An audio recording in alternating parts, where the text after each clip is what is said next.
नमस्कार। पेट्रोल और डीजल के दाम तो डेली बढ़ रहे हैं।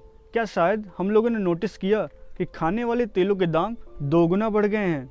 मस्टर्ड ऑयल के प्राइस कुछ महीने पहले 100 और 120 के करीब बिक रहे थे और आज इनके दाम 200 पहुंच गए हैं। हमें तो डर इस बात का है कहीं हमारी वित्तीय मंत्री ये न कह दें कि अब मैं तेल वाली चीज़ नहीं खाती हूँ। आज हम कुछ चीज़ों पर चर्चा करेंगे।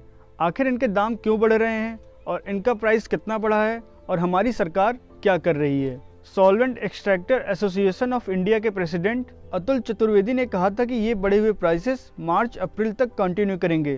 तब इन्होंने भारत सरकार को सजेस्ट किया था कि जो टैरिफ बैरियर्स है उसे कंट्रोल करने के लिए, ताकि इंपोर्ट ड्यूटीज़ में कोई और प्रॉब्लम ना आ सके। चाहे आप कोई भी तेल देख लो, चाहे सोयाबीन तेल हो या मस्टर्ड ऑयल हो या सनफ्लावर या पाम ऑयल ही क्यों ना हो, सबके प्राइस होलसेल मार्केट में करीब 40 से 50% बढ़ गए हैं और रिटेल प्राइस पर ये 60% बढ़े हुए हैं, जहां से हम सब खरीदते हैं। अगर इन सारे तेलों के दाम अचानक से बढ़ जाते हैं तो हमारी डेली यूज़ की चीज़ें महंगी हो जाती हैं। सिर्फ पाम ऑयल की बात करें तो इसका यूज़ कई जगह है। स्नैक मैन्युफैक्चरिंग में, personal care and cosmetics, shampoo, lipstick, pharmaceutical industry, इन सारी जगह हैं। और इन सारे ऑयल्स का दाम बढ़ने के कई रीजंस और फैक्टर्स हैं।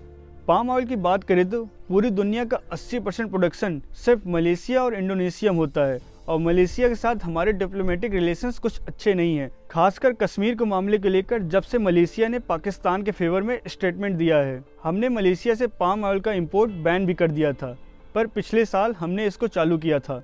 पर कोरोना और लॉकडाउन के चलते वहाँ भी प्रोडक्शन कम हुआ, जिसके चलते दिक्कतें और बढ़ गईं। एक और भी फैक्टर है। सबसे पहले हमने देखा कि चाइना में कोरोना के केसेस सबसे पहले आए और चाइना ने जल्दी ही रिकवरी भी कर ली। चाइना की इकोनॉमी बढ़ रही है और ऑयल कंजप्शन भी बढ़ रहा है। ऑलरेडी ग्लोबल मार्केट में एडिबल ऑयल का प्रोडक्शन कम है, पर चाइना एडिबल ऑयल और कंट्रीज से ज़्यादा इंपोर्ट कर रहा है। पिछले साल के मुकाबले लगभग इस साल चाइना और मलेशिया के बीच 31% का ट्रेड बढ़ा है। चाइना में ऑयल कंजप्शन ज़्यादा है, जिसकी वजह से ओवर शॉर्टेज की समस्या आ रही है। ब्राज़ील और अर्जेंटीना से हमारे देश में सोयाबीन की सीड्स आती है। ब्राज़ील में कोरोना केस ज़्यादा देखने को मिले और पिछले साल वहाँ सूखे की वजह से प्रोडक्शन में कमी आ गई। रसिया और यूक्रेन दुनिया के टॉप एक्सपोर्टर हैं सनफ्लावर के, पर इनके प्रोडक्शन करीब 3 मिलियन टन कम हुए हैं और भारत भी इन्हीं देशों से इंपोर्ट करता है। कम प्रोडक्शन की वजह से प्राइस हाइक हो गए हैं। भारत दुनिया से लगभग 70% एडिबल ऑयल इंपोर्ट करता है और अगर जहां से भारत ऑयल खरीदता है, अगर वहां कोई चेंजेस आएंगे तो उसका सीधा असर भारत में भी देखने को मिलेगा। और हमारी सरकार ने एडिबल ऑयल पर इंपोर्ट ड्यूटी 40 से 60% लगा रखी है। सबसे पहले तो इंपोर्ट ड्यूटी को कम कर दो, पर पिछले साल नवंबर के महीने में लगभग 10% इंपोर्ट ड्यूटी कम की गई थी। पर जो कंट्रीज एडिबल ऑयल प्रोड्यूस करती है, इन्होंने अपने एक्सपोर्ट ड्यूटी में 10% बढ़ा दिए थे, जिसकी वजह से प्राइस कम नहीं हुआ।